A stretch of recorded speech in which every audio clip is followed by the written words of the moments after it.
Yo, it's me, Uncle Ricky. Look, let's talk about President Biden and his current trip to the NATO summit. I think they're all in Lithuania right now. And of course, the topic outside of, how to keep the NATO alliance going is the Ukraine war and the admission of Ukraine actually into the North Atlantic Treaty Organization.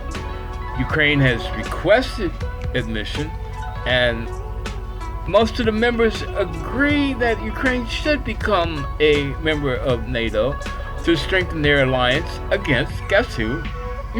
Russia and its current dictator Putin. But, whoever becomes dictator in Russia eventually will try to take over the rest of Europe anyway. But the current thing going on with NATO is that the NATO allies are kind of split between on when to bring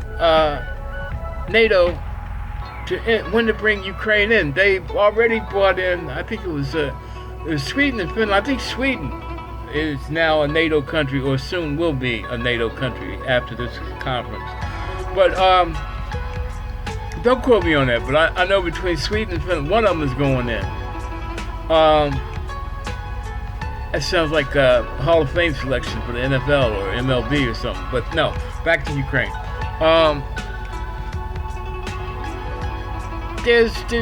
They can't come in. They can't. Everybody knows, even Zelensky, the president of Ukraine, who, by the way, is caught in a situation I don't think some of the world's greatest leaders would like to be in. A few have been, but he needs to get into NATO to help get rid of the burden of Russia trying to take his country. But NATO can't accept him because the NATO alliance, one of the things that they charter that holds them together is that if you attack one NATO country, then all the NATO countries come in and attempt to kick your ass. So that would be basically World War III, which we're not too far from now.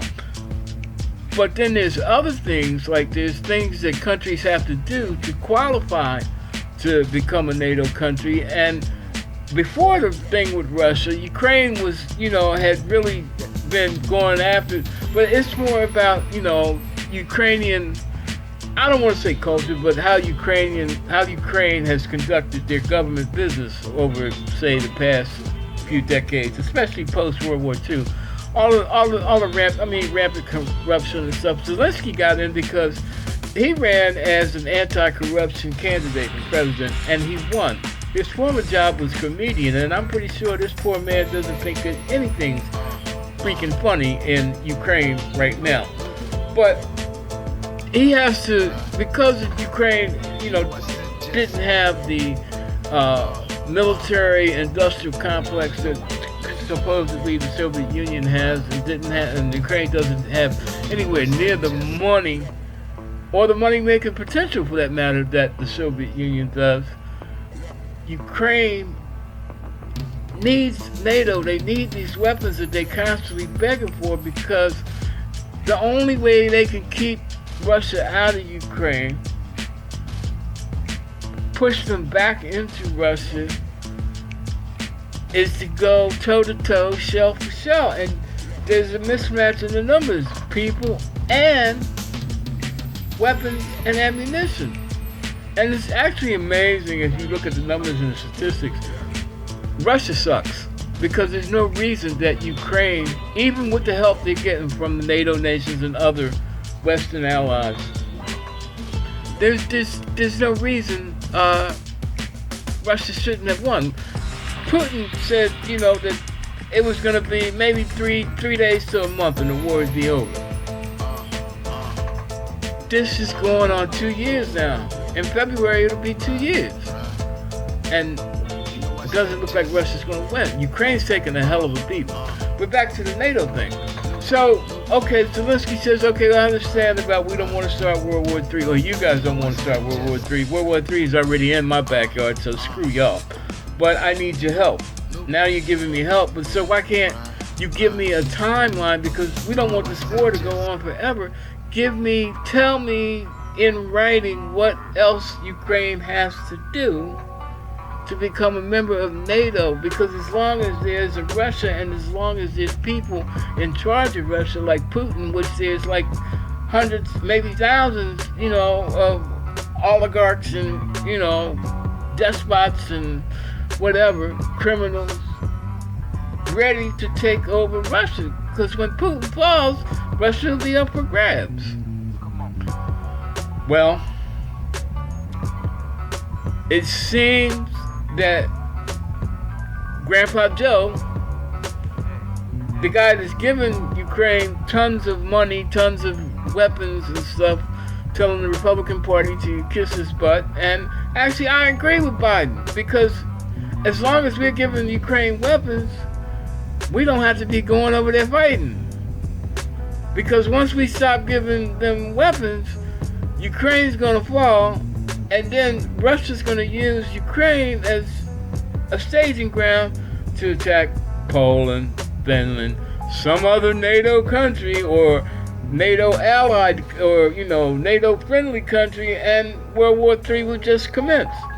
Ukraine was a stepping stone, just like Poland was a stepping stone during World War II. It was a tune-up for the method, except the Germans were better at it than it seems that Putin and his wonderful army is. Now, back to Zelensky. Zelensky has to be careful, because he has to beg, he has to yell, he has to scream, he has to kick like a 5-year-old having a temper tantrum to keep these weapons coming. He has to put demands on the people that are helping him, because without Ukraine getting into NATO, as soon as this conflict is over, if it doesn't come to a resolution that is agreeable to all parties concerned, well, Russia's just going to wait, whether it's Putin or not. He's just going to wait 5 or 10 years and wait for the next opportunity, and Ukraine's going to be fighting all over again to kick Russia out of its backyard. That's how Russia has been operating ever since World War II. Now, the thing with Biden saying, like, look, you're going to become a member of NATO, but you're not ready yet. I get it, but I don't get it, because none of the current members of NATO had to, do this timetable, get yourself right before you come to Jesus thing. And it was basically like at the end of World War II, a bunch of scared European countries that were trying to rebuild. They knew they had knocked off the Nazis in Germany, but now you got Russia, and Russia's kicking ass in Eastern Europe, Poland, Germany was split up, East and West Germany, Czechoslovakia. The Russian communist influence was heavy throughout Europe. So these countries came together, and the United States played,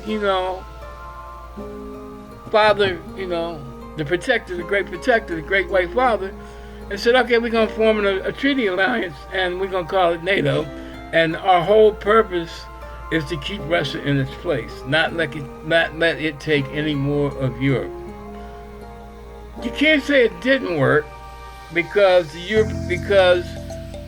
the constant pressure of NATO and, influenced by, some people like Ronald Reagan with the Star Wars scam, and the inefficiency and the fallacy of the communist government style. And it doesn't matter what people you are, or who you are, or where you're from, continual oppression with no sight of relief. It may be short-term or it may be long-term, but eventually the people are going to revolt, because you can never take that desire for freedom out of everybody at the same time. Now, Zelensky is walking a tightrope. He's trying to keep his country, his people engaged in the war, keep their morale up, and he's having to beg for money and weapons at the same time from the same people he has to make demands to get into the club to protect his country in the long run. Not a good situation for an individual, not a good situation for a country. But back to Papa Joe. Papa Joe says, yeah, you getting in, but you know you can't come in now because then that would start a world war. And there's some things you gotta do.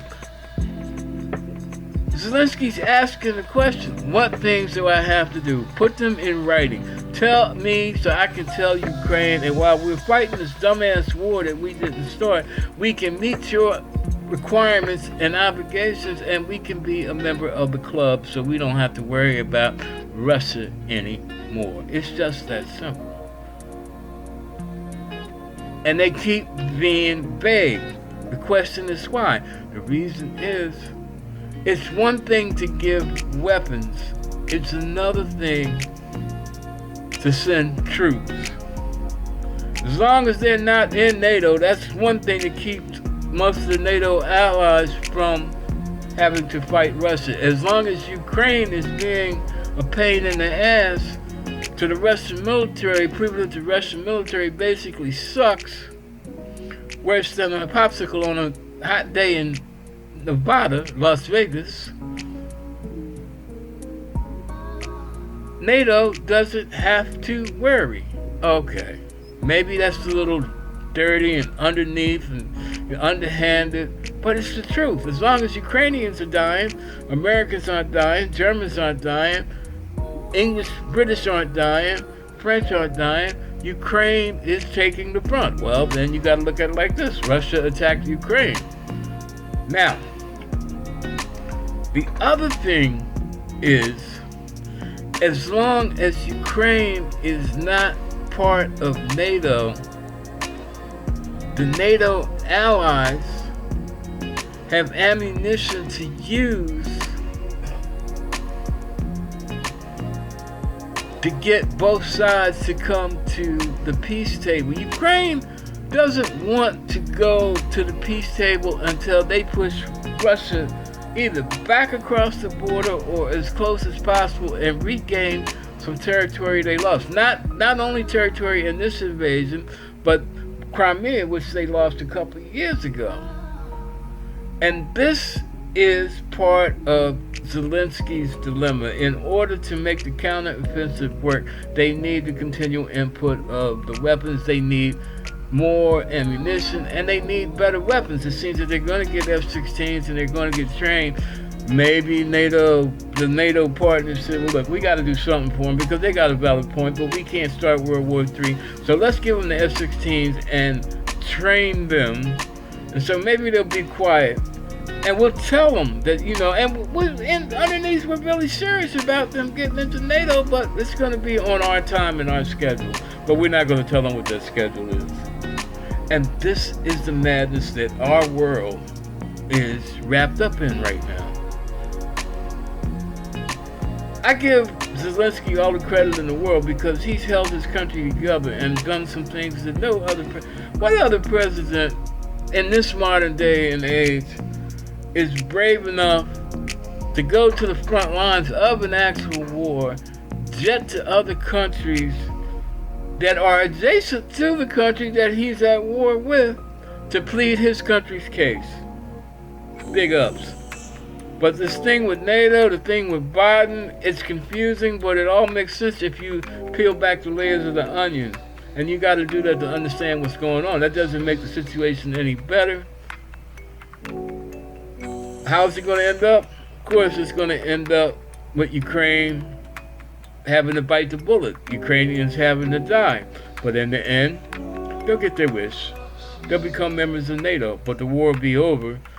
And Ukraine will probably be the victor, but they're going to have to give up more than they want to give up to in this war.